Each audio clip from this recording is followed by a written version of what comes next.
I evo, lepo druženje danas u Čačku, puno omladinaca koji su imali dosta pitanja, podelili smo 3 majice, zabavili smo se, prezentovali smo frog i neku generalnu ideju o PC modifikacijama koje potiču iz Srbije, a trudimo se da budemo i dalje na visokom svetskom nivou.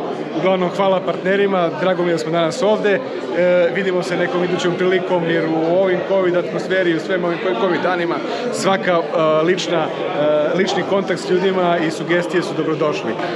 Vidimo se u novom videu, ja sam Neša, ja sam Smoc, i tako dalje, čao!